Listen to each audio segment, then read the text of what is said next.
Hi y'all, Jeff here with Jeff's Cars. And it is a snowy day here in Nebraska. This happens to be during that time where that snow kind of missed us onto the south, but what's on the ground is from a few days ago. But the purpose of this video today is to get the status on the inventory of Jeff's Cars. And so as we pan around here, we're going to go into garage number one, or carport converted to garage number one, because last week we moved the 280 SEL in here to make room in the garage for the 350 SL. So we'll get to that in a minute, but here sets the 280 SL. It runs and it drives, as you noticed from the past video, so it's all nice and tucked away for now. And so as we move on, we're going to go to what used to be my boat shed, but now is another car location. So we'll go over here first,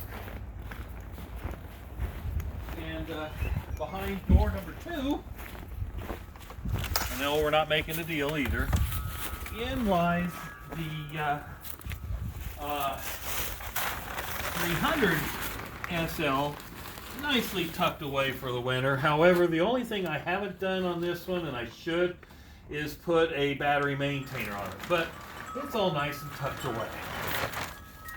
All right, now on to door number 3. Inside door number 3, this is the garage. This is where everything happens. Oh, and then there's Jose. Si, senor. So in here we got the 350 SL, and the last video of this car talked a lot about the paint. And, you know, the poor paint job. However, this car was originally white, and I believe it should be back to white, and and that white was not a pure white. It's kind of a ceiling white, so to speak. It's not a glacier white. It's not a bright white. It's a white, and I think this car would look very nice. However, as mentioned in the last video, this has got a lot of work to do, because you got to strip it all down completely, and maybe even take body panels off to do it the right way. So I'm still waiting for confirmation from my viewers to kind of give me the insight. Is it worth going through doing it? And was talking with Jose about maybe, can we sandblast it and, you know, do a light sandblasting to get down to where we need to? That's a possibility. You know, we could do that here in this garage and whip up all kinds of dust. But more to come, but we'll keep you posted on the 350 SL. Now, let's go outside where it's cold.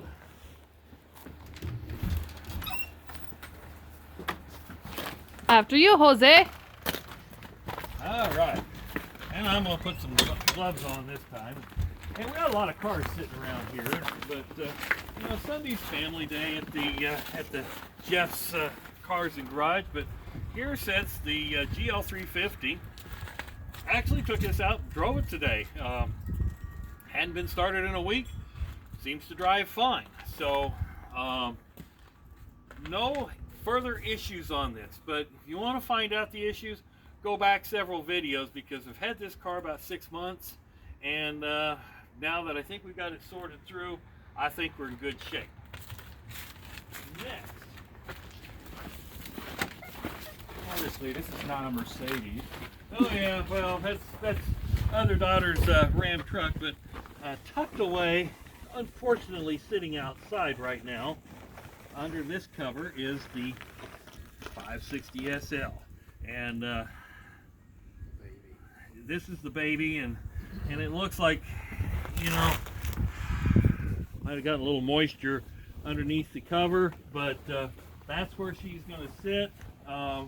When it warms up, I'll probably start it and you know, maybe take it for a drive, especially when there's no snow on the ground. Let's step that way. Now behind it, or in front of it, is the 300 SD, the diesel. It's got a battery maintainer on it as well.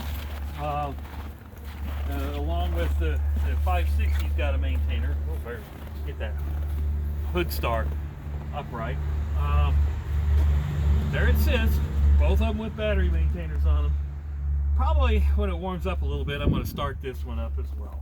But it's going to sit there because it's cold out here. And by the way, folks, right now, it's 12 degrees. Brr. All right. Onward and wayward. We'll go past the Ram. We'll go past the one vehicle. No, we did not. And here we go. We're on the other side of the what used to be the boat shed. Got the doors on it. Got the 300 SE. Now, this car is still problematic. It starts, it runs, can't rev over 2,000 RPM, and we talked earlier this morning what we think, and based on some of the viewers and comments by y'all, one of the things we didn't do is change the filter screen on the tank, and I put in a cheaper fuel pump, which may be the reason why it doesn't rev. We're getting 35 gallons per hour versus the 46 that it's supposed to have. So we may not have enough volume of fuel getting to the fuel pressure regulator in order to make it run properly. So when it warms up, that's the next thing we're going to tackle. And finally, over here is the F-150. Haven't been in it, haven't started it for a couple weeks now, so might have to do that just to see if it'll actually start. So, you know, that truck, don't know what I'm going to do with it. I haven't done a video on my F-150 yet because I am a little disappointed on its performance. It is a 3.5 liter twin turbo. It does tow, but it really doesn't do, the steering is a little loose when it's moving at about 55, 60 mile an hour. You just don't seem to have enough control on the steering. So folks, there you have it. That's my travel trailer, that's daughter's travel trailer. Got so much inventory sitting around here. Probably going to have a couple things for sale maybe in the next month or two. So be watching for that. Hey, appreciate you watching. Thanks for joining me out in this cold Nebraska day. Have a great day. And again, hit subscribe if you haven't, and share this with your friends. Have a great day.